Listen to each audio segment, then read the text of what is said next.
Hello everyone, welcome to the What If Anime YouTube channel. Today, we're diving into an exciting new story that will take your imagination to the next level. Let's get started. Let's start the story. Chapter 1 Echo. Planet Ibanai's Unknown Regions.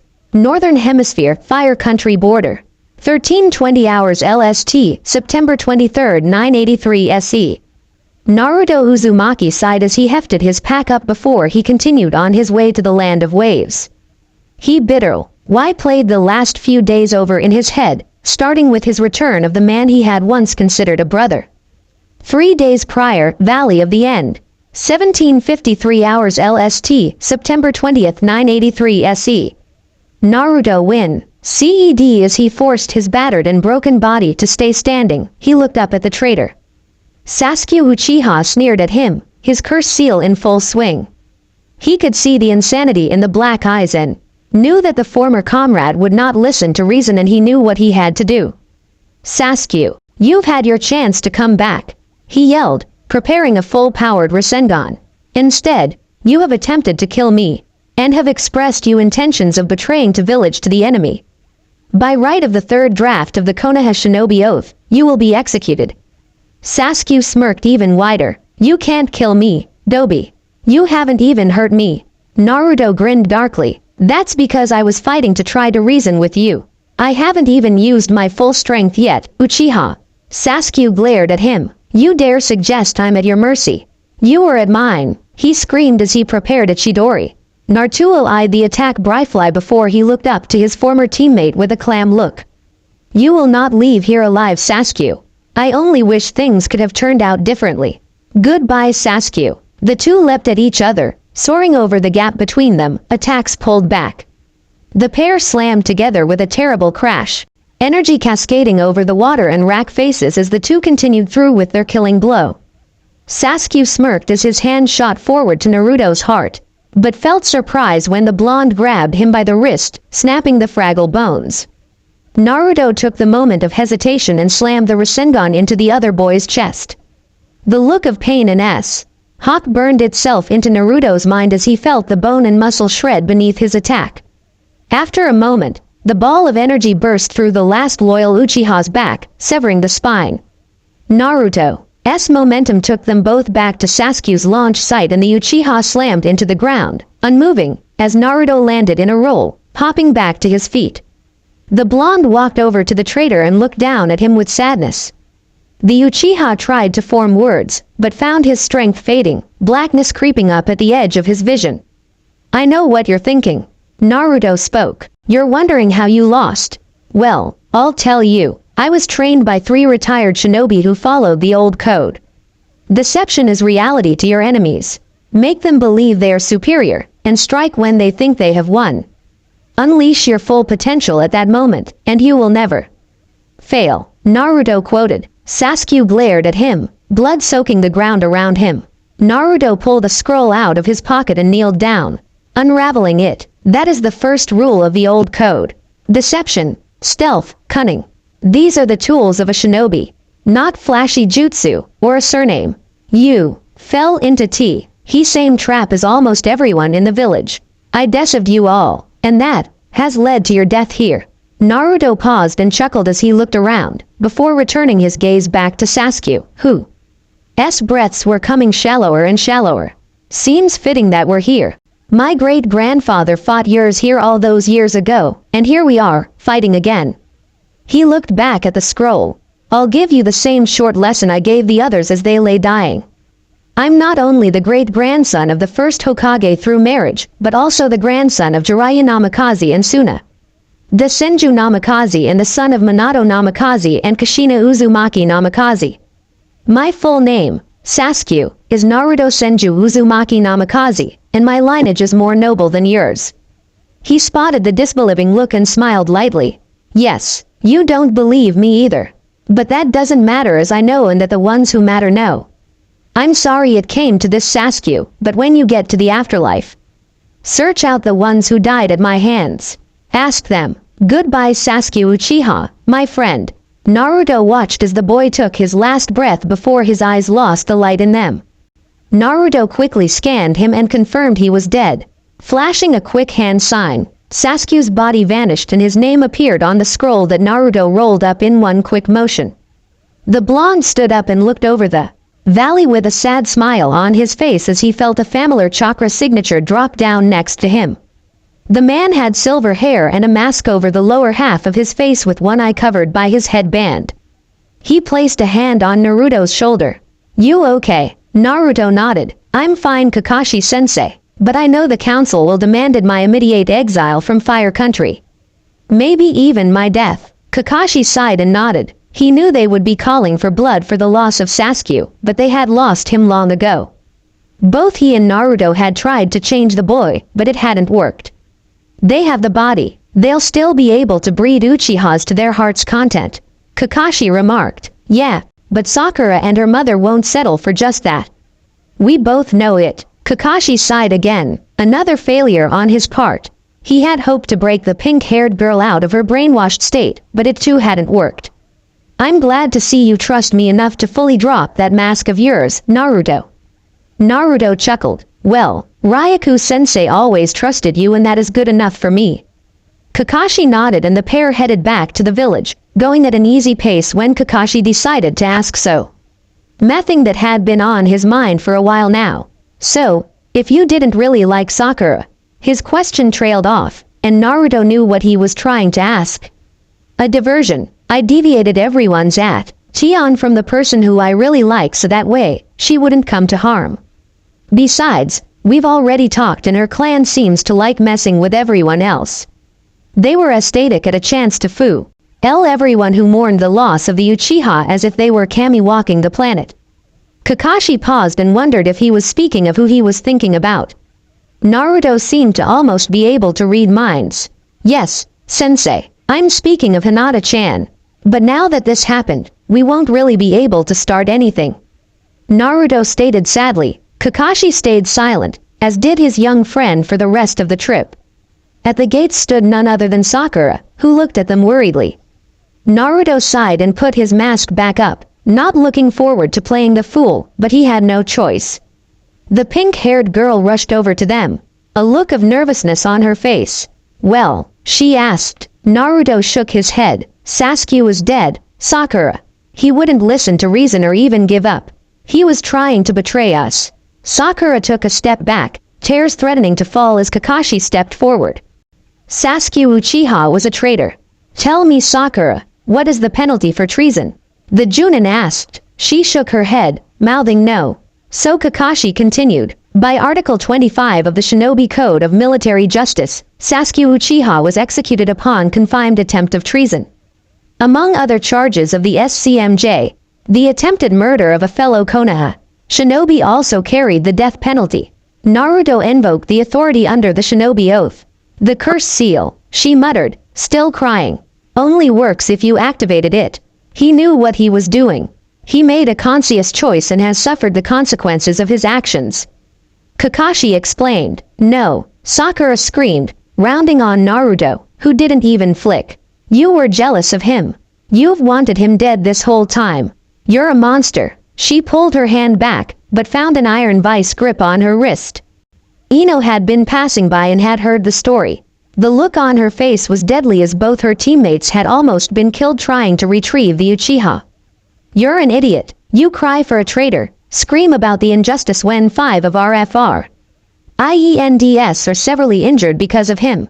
Sakura yanked her hand free and gave Naruto an icy stare. "I'll see you hang for this, demon," she hissed before storming off. Naruto sighed and shook his head. "Well, that went better than I expected. Thanks, Ino." She waved him off. "Don't mention it. She's an idiot. I've got to go see my father and see if he can do anything to help."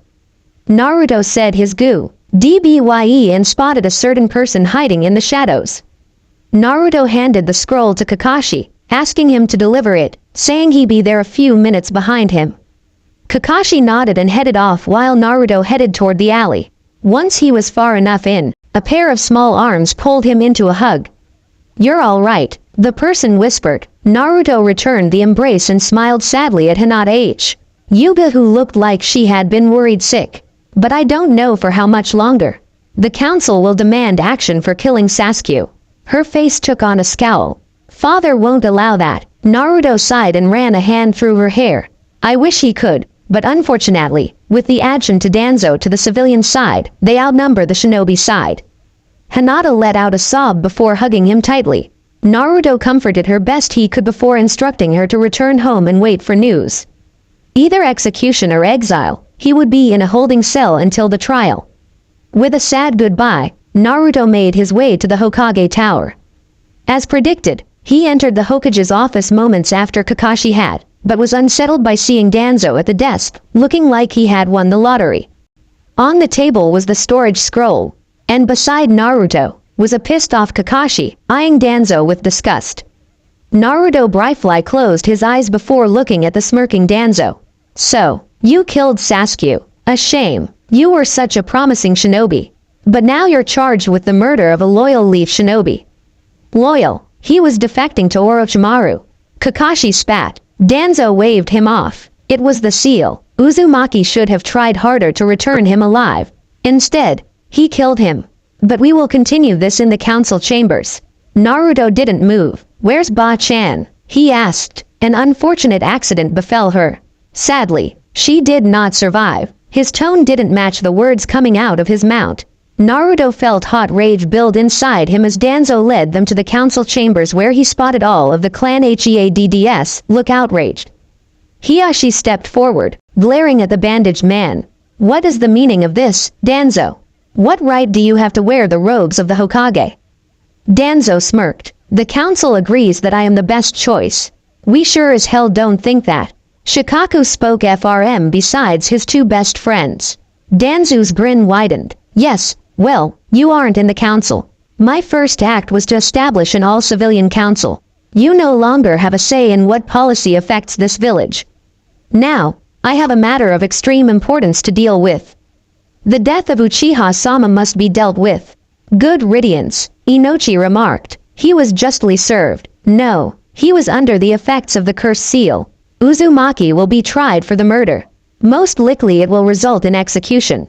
All present cried out in outrage, but couldn't do anything as Anbu Root arrived and restrained them back as Naruto, Kakashi, and Danzo entered. Naruto glanced around the room as Danzo sat in his seat. Naruto took a deep breath and spoke before Danzo could even open his mouth. I know you all are going to baying for my blood for killing Sasuke, and I know that no matter how much backing Avenue through the articles that govern our great village will change your minds. He looked over them and spotted a few who at least stayed neutral along with a couple who actually liked him. The rest, however, despised him. I wish I was never cursed with the burden placed on me. I wish I could be the shinobi you guys want. But I am who I am. Before you pass judgment on me for the actions in the Valley of the End, I want to release the records and documents of my heritage. Kakashi's visible eye widened as did everyone else in the room. Danzo looked at him curiously. He knew the boy's heritage, and by a blood oath, would have to confirm it. But surely the boy must have a death wish. At this point, Danzo was grinning evilly on the inside, but remained curious on the out. I know of your heritage, Uzumaki-san. Surely you do not wish to paint a target on yourself because of who your parents were? He inquired. Naruto nodded, feeling that it was the best course of action at the moment. Indeed, something inside him was telling him it was the right action. I do. You have the documents, Hokage-sama. Danzo nodded and pulled them out of the sealed cabinet behind him and placed them on the table, still curious. But working on another way to get control over the Kyuubi. Naruto looked them over and nodded his head in satisfaction before passing the folder to the nearest council member, Hikira Haruno. The woman glared at him before looking the contents over. Her eyes widened in disbelief. I am impossible. All eyes turned to him. It is all true. My full given name is Naruto Senju Uzumaki Namikaze. My great-grandmother was Mito Uzumaki, the first container of the Kyuubi, also known as the wife of the first Hokage. My paternal grandparents are Jiraiya Namikaze and Tsunade Senju Namikaze. Their only son, Minato Namikaze, is my father. My mother was Kushina Uzumaki Namikaze. He explained. My family are the very founders of this village. Silence met his statement as Hikira passed the folder off. Each council member looked over the documents and each had the same expression, one of shock. After 10 minutes of silence, Danzo spoke. As Hokage, I am under a blood oath to inform you that all of this is true. I came here to ask that Namikaze-san be placed on a 10-year exile for the death of Sasuke Uchiha. For by the articles of this village, we cannot execute the member of multiple clans when the member is confirmed to be the last male heir. The council nodded, each shocked at what they had discovered. Danzo nodded and looked back to Naruto. Very well, Naruto Senju Uzumaki Namikaze, you are hereby exiled for a term of no less than 10 years. If you enter Fire Country prior to the end of the term, you will be met with deadly force. As Hokage, I pass this sentence. You have 1 hour to gather your possessions and leave the village with 72 hours to vacate Fire Country. Do you understand? He asked. Naruto nodded, already aware that the man was going to try something, but unsure of as to what. Danzo seemed content. Very well. Hatake-san will escort you to the gates. After that, you will have no contact with any Konoha shinobi, nor will they be allowed to make any contact with you. You are all dismissed. Naruto turned and left the room where the shinobi council were still present. Each looked at the enraged expression on Kakashi's face and knew what happened. The Inoshika-cho trio vowed to find a way to help him, while the Aburame clan head seemed just as agitated as he told Naruto he would begin looking for some way for the boy to stay in contact with his friends. Tsu Minazuka seemed truly disgusted as she saw this as a betrayal of the pack and told Naruto he was welcome to speak with any of her clan members should he happen across them. Hiyashi seemed extremely angry as he placed a hand on the young man's shoulders, asking if there was anything he could do. I mean it, Naruto. Anything you need from me, I'll do it. Naruto looked up to the man and smiled. Hiyashi had always been kind to him and had let him use an unoccupied room whenever Naruto needed a place to hide out. Just pass a message to Hinata-chan. I'll miss her, but I would like for her to move on. He is up to something and I don't know if I'll actually be able to survive if he wants my tenant. I don't want her to hurt while I'm gone. Maybe, if I come back, I'd like to see her happy. If it isn't with me, then, at least she'll be loved. Naruto choked out. Hiyashi felt emotions course through him as he hugged the boy he viewed of as his son. He had long ago promised Minato that he would watch over his son, and as Minato's best friend, he made sure Naruto at least knew someone cared about him. The two pulled away and Hiyashi smiled sadly at Naruto. I always viewed you as my son. I know your parents would be proud of the man you have become. I will see you in 10 years. Naruto didn't have the heart to tell him that Danzo would ably have him killed before he left the country, but nodded as he shook his hand. Naruto left with Kakashi, who was visible shaking at this point, and left the angered and disgusted clan leaders as they all vowed to help the boy. After all, they each had been friends with Minato and Kushina since the academy. Naruto slowly walked through the streets with Kakashi and past many smirking villagers, before he came across Ichiraku Ramen, where Tenchi was closing his shop up for good. He told Naruto he wouldn't stay in a village that refused to see past a traitor. Ayame was crying as she hugged Naruto tightly, cursing at those that would exile her little brother. After a few moments, Naruto told them that the Land of Waves appreciated him and that they were good people. Tenchi liked the idea of the place and told Naruto to pop by in a month or so, as any place where the people treated the young man properly was the right place to be. Naruto promised to stop by and said his farewell. It took him a few minutes to gather his things before the pair headed to the front gate where a sneering Sakura stood, hand over her stomach. Naruto and Kakashi stopped as she approached, Kakashi glaring at his female student. Naruto nearly glanced over to her and was curious as to what she wanted. You should have hung for killing Sasuke-kun, but exile will have to do. I'm sure my child will like a chance to avenge the one who murdered his father in cold blood. She spotted the surprised look and her sneer deepened. Oh yes, in vitro is a wonderful thing. Her face darkened as she glared at him. Make no mistake, Naruto. I will see the ground run red with your blood, she stated as she walked past. Naruto rolled his eyes. Gee, another Uchiha Avenger trying to kill me. Like I haven't had that happen before.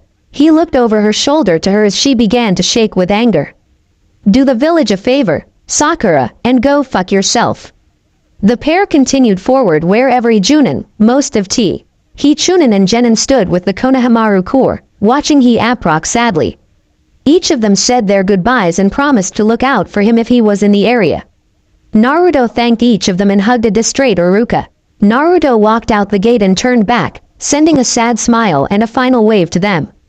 They all watched him leave and wondered why they all even stayed. Planet Ibanai's Unknown Regions. Northern Hemisphere, Fire Country Border. 13:26 hours LST, September 23, 983 SE. Naruto walked on down the path, thinking about where he would go. Wave was a good start, but he figured, another trip to Spring Country to see Yuki seemed like a good idea. He was just passing by a clearing when he caught a voice. "Well, a traveler, how are you on this fine day?" Naruto stopped and looked in the direction of the speaker and spotted a dark-haired man with green eyes and a kind smile. Naruto sensed no hostility from him or any hostile intentions and returned the man's smile with one of his own. "Could be better, but hey, I'm alive." The man chuckled and nodded his head in understanding, his brown cloak catching a slight breeze. "Yes, that is true. What is your name, youngling?" Naruto was a bit confused by the word youngling, but answered anyway. "Naruto Namikaze, sir." The man nodded. "My name is..." He was cut off by the appearance of several Anbu-clad shinobi, each radiating with a hostile aura. Naruto lowered his stance and stepped into the toad-style, preparing to defend himself, when the strange man spoke up. "Well, more newcomers, though you don't seem too friendly," he remarked. One of the Anbu glanced at him. "Stay out of this, outsider. We have orders to kill this demon." The man Bryfly ran a hand through his short hair and rose to his feet, his cloak gently settling around him. "That's a rude thing to say about a child, not to mention a rude way to greet someone." The Anbu turned to him and drew his sword, holding it at his side, blade pointed skyward. "If you know what is good for you, you'll pretend you didn't see us and leave this area." The man grinned darkly, making Naruto pause to look at the man. All the other Anbu stopped what they were doing. ND watched this outsider with curiosity. Most beings would flee from them at the sight of their weapons, but this man seemed to be interested. The man eyed the sword. "Fine craftsmanship of your sword. Not just run through a blacksmith for a cheap construction, but one cared for and machine pressed to a hardened, almost indestructible quality. The design along the blade is forged in, not chemically placed. The person who created it obviously cared about the quality of the weapon. Leather hilt, not wooden or of plastic. Very impressive weapon," he stated. The Anbu seemed a little unnerved by his strange man and took his preferred kenjutsu stance and held the blade at the ready. "This is your last chance. Leave before we kill you as well." The man dropped his cloak and stood in tan robes two metal cylinders attached to his waist. He reached down and held them up, arms forming an X as he glared at the Anbu. Naruto watched as the 6 Anbu circled around the man. The man seemed to ignore them and focused on the sword wielder. "I give you one warning now. Leave the boy alone and go back to wherever it is you came from. Otherwise, none of you will live to go back." Naruto sensed he wasn't exaggerating as the Anbu snarled and moved forward. To Naruto's amazement, 2 glowing rods shot up as the man moved forward in a blur. The Anbu brought the blade down, attempting to slice the man's head in half. To both Naruto's and the Anbu's surprise, the glowing rod sliced through the sword. The Anbu was too stunned to move and suddenly found himself looking up at his waist and legs. Naruto felt his jaw drop at the sight of the man being cleanly cut in two, but his surprise mounted as the man spun and began to slice through the Anbu who couldn't even land a hit. One of them see me. To figure out that he needed to put some distance between him and the strange man and leapt back 10 feet and sent a fireball at the man. The stranger leapt into the air and landed behind the man and spun around. Both rods held perpendicular to the ground as he crouched down. Both men were still until the remaining Anbu's head fell to the ground, followed by the body. As the blonde watched, the man recalled the rods into the metal cylinders and retrieved his cloak and turned to Naruto, smiling. "Well, as I said, my name is Revan, and I have been waiting for you for a very long time, Naruto Namikaze." The man stated with a grin. Future tense. "Thank you for all your reviews. I will be uploading the corrected Chapter 1. I apologize for my blatant errors, as well as not putting the accurate pairings up. It should have shown Naruto's Hinata with Fem Kyuubi thrown in later. Don't worry, I have a solid plotline in mind with some twists that I may or may not be hated for. Also, just for a bit of information, Chapter 1 was started while I was still deployed. Not that it changes my errors, or excuses them, but I hope it explained why they are there. Chapter 2 Future Tense, Planet Ibanez Unknown Regions, Northern Hemisphere Fire Country Border, 1326 hours LST, September 23, 983 SE. Naruto blinked at the man in confusion before his question flew out his mouth. What do you mean? What did you just do and what were those glowy rods? He shot out in quick succession. The man smiled at him. I will answer your questions, but it's time for your little follower to come out. Revan spoke, with a small smile as he looked toward the woods. Naruto followed his gaze and spotted a shape moving into the opening and froze at the sight. For looking at them with unease was none other than Hinata. Naruto opened his mouth to speak when Revan cut him off. Her explanation will have to wait. For now, we should all head out. Follow me and I'll answer what questions I can to you both. Naruto D. I didn't have time to protest before Revan leapt off, moving at high speeds. The two glanced at each other before following the strange man deeper into the trees. Revan glanced behind him and nodded his head as they caught up to him. I do believe you asked me a few questions back there. I will answer them in order, but I will need to give you a bit of a history lesson. He passed as they moved from branch to branch. You see, I was guided to that spot by the Force. For years, I have been waiting for the one who would be born with a strong enough connection to it. You, younglings, are very strong in the Force. Naruto furrowed his brows in curiosity as Hinata cocked her head slightly. What's the Force? He asked. Revan smiled. It is a unifying power in the galaxy. Life does not exist without the Force and the Force cannot exist without life. All living beings, indeed everything in the galaxy, is part of the Force. Naruto nodded his understanding as Revan glanced behind him before looking back ahead. You see, the Force is an ally to its users. Very few are born with the ability to utilize it. You are one of the few in the whole galaxy who will be able to wield it, if you'd like to learn how. They passed on for a few moments in silence before Naruto spoke. So this Force, it seems pretty powerful. Revan nodded. Indeed, it is. However, not every Force user wields it the same. They say that there are two sides. Much like a coin, the light side that Jedi follow, and the dark side that the Sith use. Naruto cocked his head to the side. So it's like duct tape? He questioned. Revan chuckled as they passed over a clearing. That is as good an analogy as any, I suppose. A light side and a dark side, and it holds the galaxy together. He finished with a chuckle. Naruto looked over at the man and eyed him with caution. Which are you? Revan smiled. I am neither light side, nor dark side. I'm in the gray. You see, a long time ago, I fell to the sway of the dark side, but later returned to the light side. But I don't agree with the way most view the powers of the Force, for I believe it is not the abilities you use of the Force, but your intentions and how you use them decides if you're dark or light. For instance, the dark side has a technique to induce great fear upon their opponents. A Jedi cannot use it as it is considered dark. But what if they are outnumbered and need to keep civilians safe? Could that ability not be used for the greater good? Revan asked the boy. Naruto understood that in a fight, you couldn't win by being a good guy all the time. Yeah, it could. It would give you a chance to get the innocents to safety. He responded. Revan nodded, smiling before looking over to Hinata. What about you, young one? Her eyes brightly widened before she responded. A shinobi knows that they must take whatever means are available for them to complete their mission. And if they must use what others consider evil for the good of those around them, they will. She responded, and that makes you wiser than most masters of the Jedi Order. The Jedi believe that emotions and attachments can bring you to the dark side. Do you think they make you evil? Naruto snorted. Hell no. I fight harder for my precious people than if I fought for just myself. Anger and hate can cause you to make mistakes, but using it for good makes any actions you take understandable. Hinata nodded her head in agreement to Naruto's statement.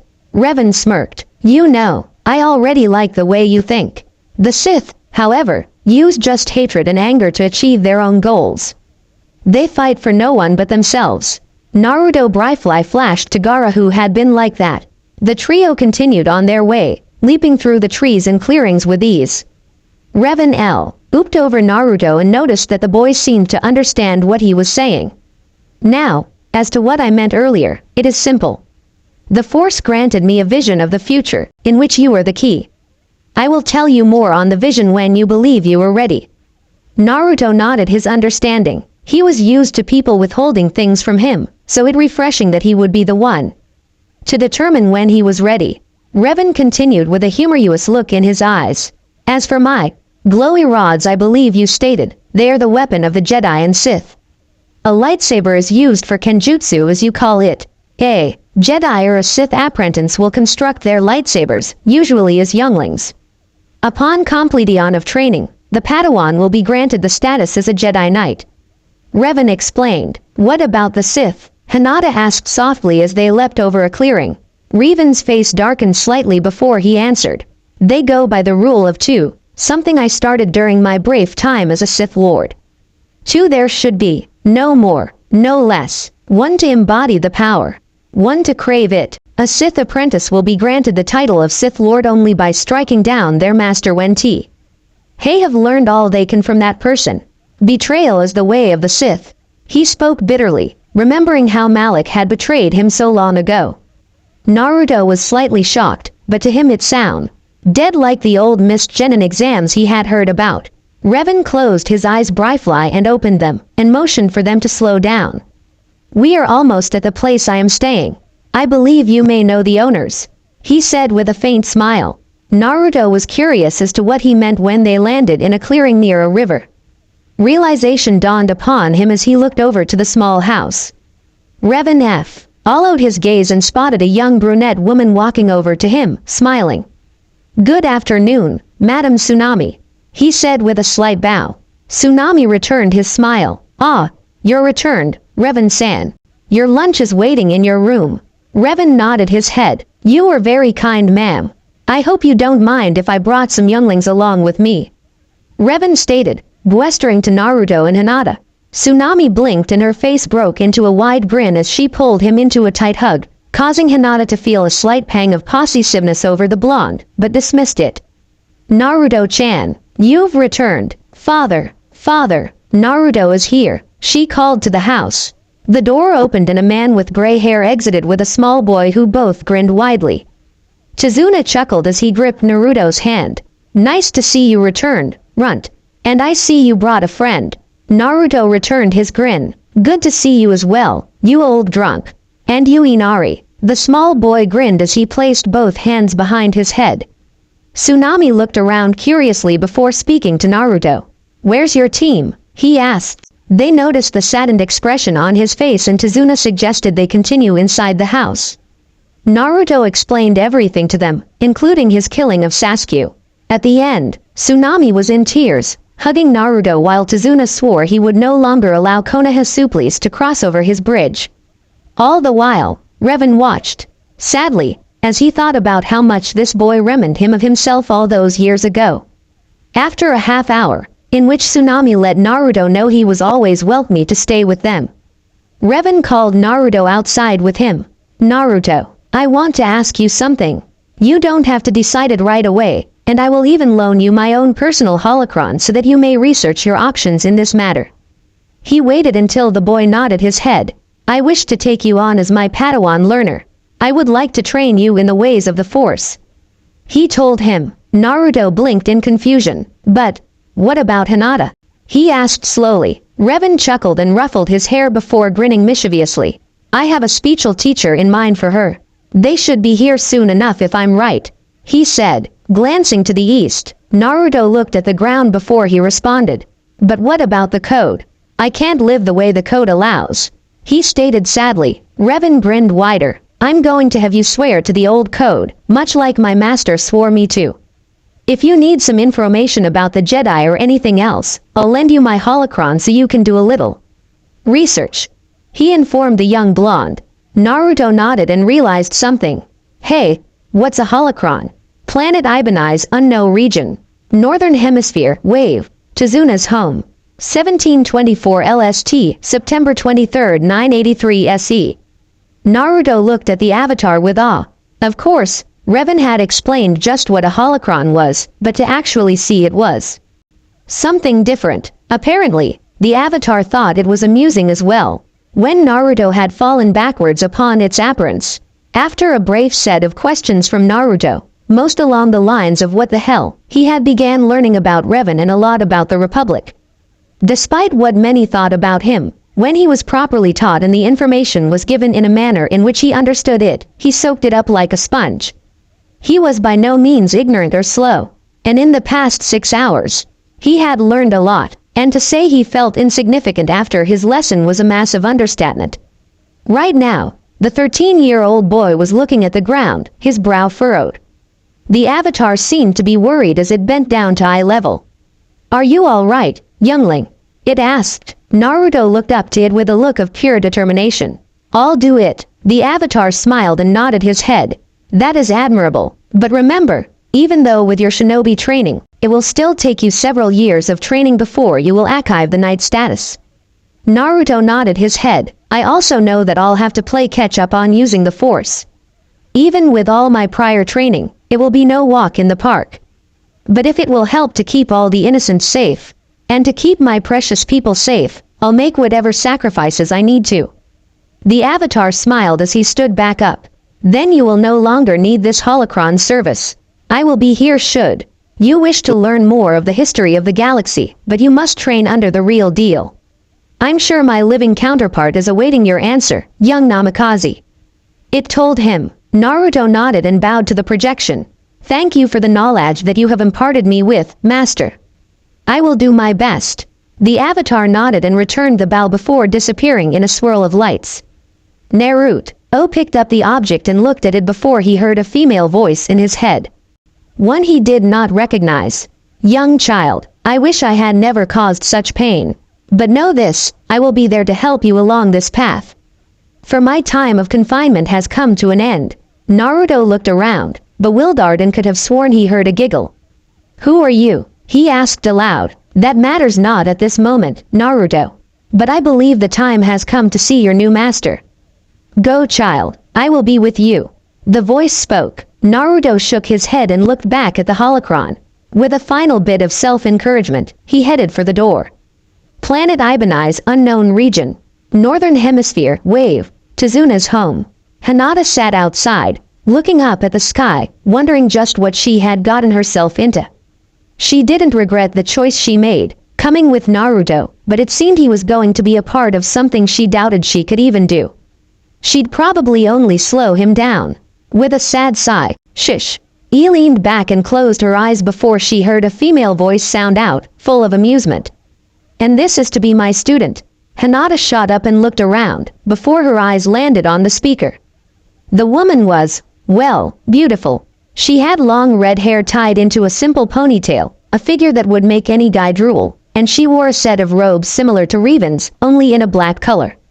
Hinata was cautious as the woman chuckled again. "Be at ease, child. I am not here to harm you. Actually, I'm here to offer to train you in the Force, much like Revan will be training." "Naruto-kun." Hinata narrowed her eyes and took a step back. "Just who are you?" she asked, a little more forceful than intended. The woman smiled and sat down on a nearby stump, crossing her arms over her chest. "The name is Solaria, and do I have a story for you?" Planet Ibanez unknown region. Northern Hemisphere, wave. Tizuna's home. 2324 LST, September 23, 983 SE. Revan sipped his tea as he looked out over the small town. Marveling at how welcome these people made him feel, Revan closed his eyes and immersed himself in his memories, thinking about his old friends. Bastila, Karth, Jolie, Ordo, and all the others. "I miss you all, my old friends. But this was something I had to do," he thought to himself. Revan opened his eyes and spotted the young blonde making his way toward him, holocron in hand. And rose to his feet and nodded to Naruto. "I see you have made your decision," he commented calmly. Naruto nodded and handed the holocron back to him. Revan was curious. Maybe the boy had decided against it, after all. He couldn't blame him. The galaxy was a very messed up place. But he was pleasantly shocked by the boy. I'll do it. Revan smiled and placed a hand on Naruto's shoulder. Then if that is your decision, I have one course of action. Revan backed away and faced Naruto, waiting to see if the boy knew what to do. Sure enough, Naruto bowed to Revan. Good evening, Master Revan. I am your new Padawan learner, Naruto Namikaze. I wish to learn as much as you have to teach me so that I may be a protector of the innocents. He spoke in a low voice. Revan bowed in return. I am Jedi Master Revan. I take you as my student, and will train you to the best of my abilities. Planet Ibanai's unknown region. Northern Hemisphere, wave. Tizuna's home. The woman, Solaria, cracked her neck before she settled her gaze on the young heiress. I bet you're wondering what I mean. Well, quite simply, I have another name on this planet. Hinata was about to open her mouth when she heard Revan's voice sound out. About time you got here. Both females looked over to see Revan walking over to them with Naruto following him. Revan folded his arms and set a short glare at the woman, who returned it with a sheepish grin. What took you so long? I know for a fact your imprisonment ended 12 hours ago. The woman began to sputter an excuse. Well, you see, it's like this. I got lost on the road to life. She weakly offered. Revan shook his head before sighing. And this is who the Force sends to help me. It must have one twisted sense of humor. He mused. He looked over to Naruto who was looking at the woman with curiosity. He knew he would have to explain to them just who she was, at least in a way that wasn't painful for all parties concerned. Take a seat, Naruto. I will explain, as she has a habit of being long-winded and avoiding the subjects. Naruto did as he was told as Solaria stuck her tongue out at Revan, who ignored it. Well, I guess the beginning is as good as any.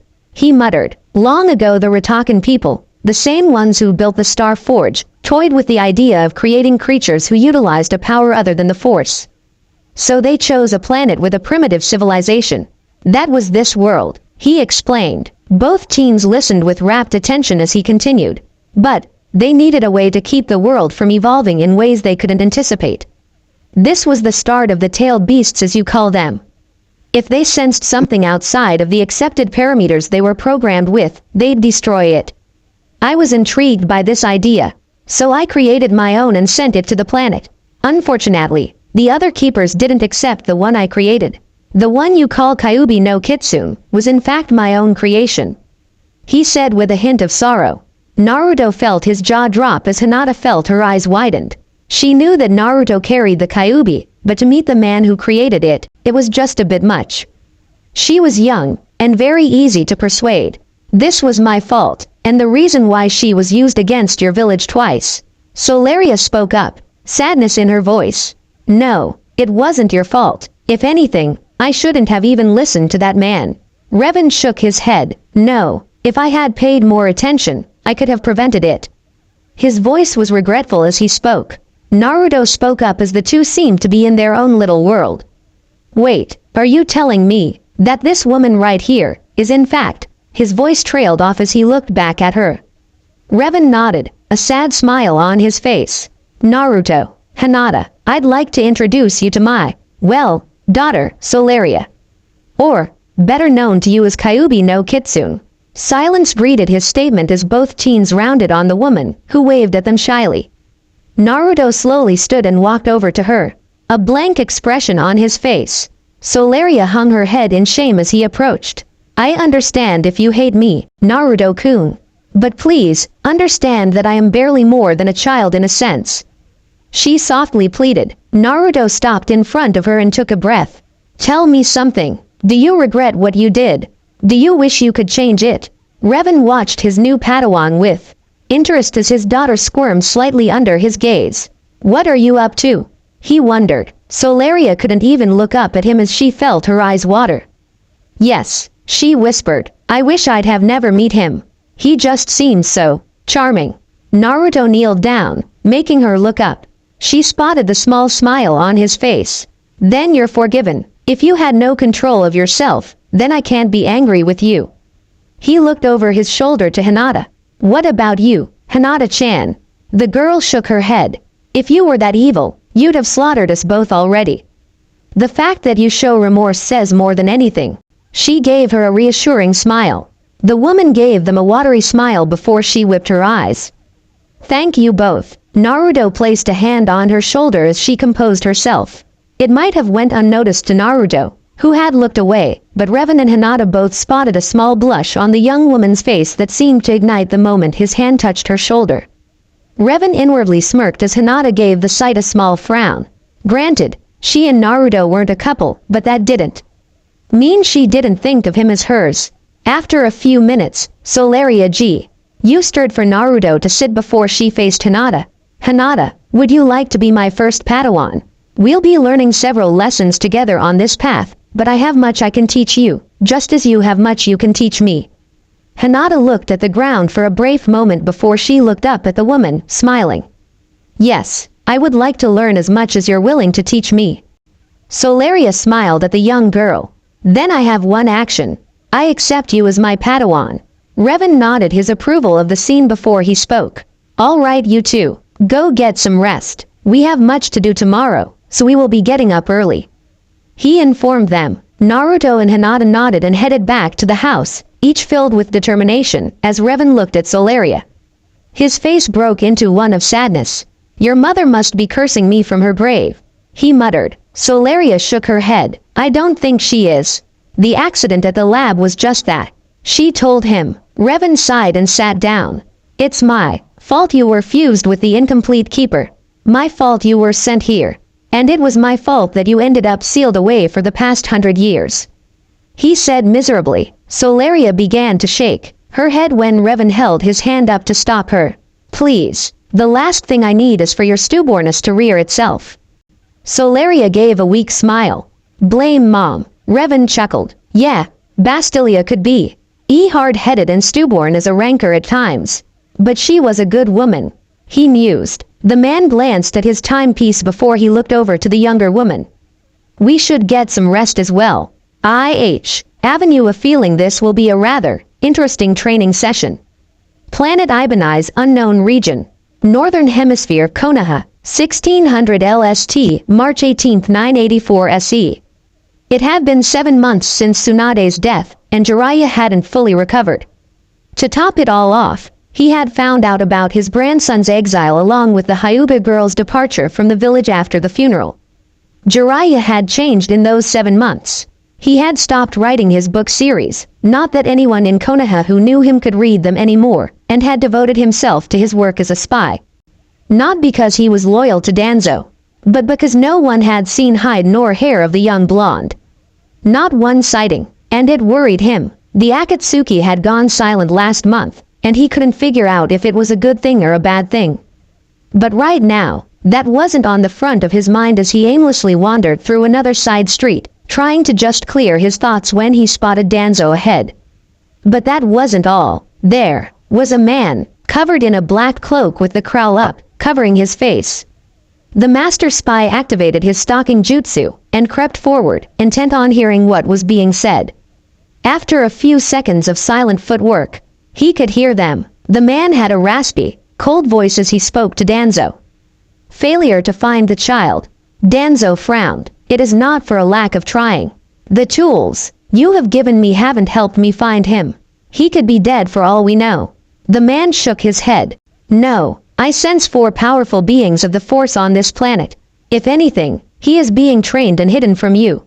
The cloaked man spoke in a cold tone. Then tell me where you sense these Force users. Namikaze is sure to be with them. Danzo reasoned. And what will you do when you find them? The cloaked one drawled. Danzo smirked. Kill them, of course. The Sandame prevented me from using the child as a weapon. I do not want another village to gain control over the demon fox. Raya fought to keep his rage in check as he stayed as still as possible. That dirty little bastard. I'll rip his fucking head off his shoulders and slam it on a pike for display in my living room. He thought savagely. The cloaked man seemed amused at Danzo's statement. You believe your men can handle fully trained Jedi.